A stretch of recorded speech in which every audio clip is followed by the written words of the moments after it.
Hey everybody, it is Mrs. Gifford here, and I am going to talk to you about finding slope from a graph. So if you haven't done so already, get your paper set up for note-taking. We're going to do a few vocabulary terms and then a few examples. So first, our vocabulary. When we talk about slope, we also talk about it as the rate of change. Specifically, we take a look at how the y-coordinates change compared to the x-coordinates. And you're going to hear us talk a lot about the rise over the run. One thing to remember is rise goes with y's, run goes with the x's. Now, in addition to talking about rate of change, we talk about slope, which is the steepness of a line. And when we refer to that, we think of the line that goes up to the right has a positive slope. If it's flat, it has a slope of 0. If it goes down to the right, it has a negative slope, and if it is a vertical line, it has an undefined slope. So let's take a look at a few examples. Here's example number 1. My suggestion is that you pause it real quick so you can get the information, the question, and the steps written down, and then we will run through example 1. All right, so we're back. The first thing that step number 1 says to do is identify 2 points on the line. So we want to identify easy points, meaning where they cross the grid line, specifically in the middle.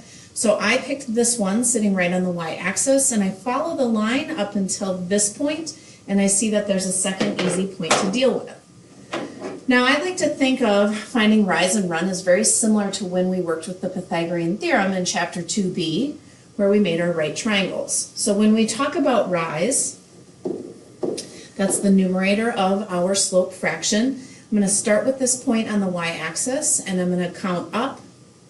In this case, I'm going to go up 2 points, so I know my rise is positive 2. So in my fraction for slope, I'm going to put a positive 2 there. Then I'm going to turn that corner and head over towards that second point that I identified, and then I'm going to count also the number of loops that I went. Because I went to the right, my run is a positive 4.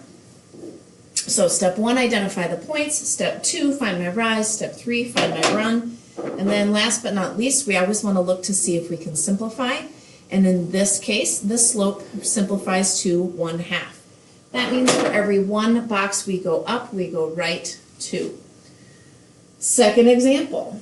Again, pause it, write down the information.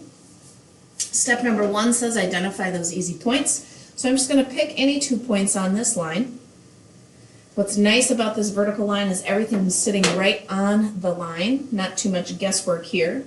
So again, next step, I'm going to identify the rise. That means how much do I go up from one point to the next? Well, with the 2 I identified, 1, 2, 3, 4, 5. I went up 5, so I'm going to use a positive 5. And then I'm going to identify my run. Well, hey, as I'm looking at my line, it's a vertical line. It doesn't turn right or left at all. So in this case, my run is 0.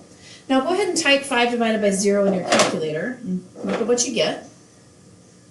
You should get some sort of an error message. So we say that when we have a run of 0, the slope of this line is actually considered undefined. Vertical lines, undefined. Example number 3. Here's another one, so take a quick minute and pause it. Okay, here we go. So on this line, or this graph, nicely enough, has already identified some points for us. So I'm just going to use these 2 points. And again, I'm going to identify my rise and my run. Rise over run, rise goes with y's. So I'm looking at this line, and it's a flat line. So it doesn't go up or down at all. So in this case, my rise is 0. And then I'm going to identify my run. In this case, it's 1, 2, 3, and I went 3 to the right. So I'm going to use positive 3. And if you go ahead and type that 0, if you go ahead and type that 0 divided by 3 in your calculator, you will get 0. So in this case, the slope of this line is 0. So when we get a flat line, like this one in example 3, our slope is 0. Last example for today, example number 4. Last one, we're going to identify those easy points. Well, nicely enough, this graph already has them identified for us. So the next thing, like the other three examples, I am going to identify my rise, meaning how much do I go up from one point to the other.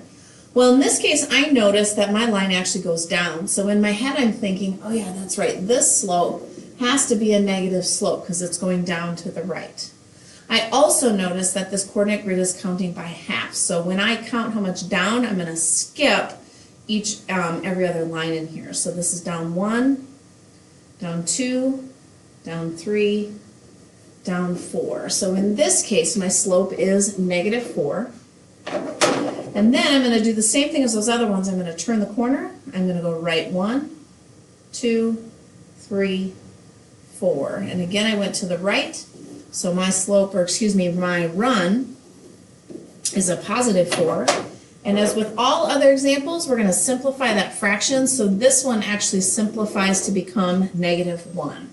So there you have it, folks. There's 4 examples about finding slope from a graph. If it helps you, my suggestion is to get 2 different colored pencils when you're doing this and draw your rise and your run to help you get that practice with it. So here's a quick summary slide for you for today's lesson. So the focus of today's lesson was, and in order to do that, I need to remember that and give me an example and ask one question related to this lesson. Have a great day.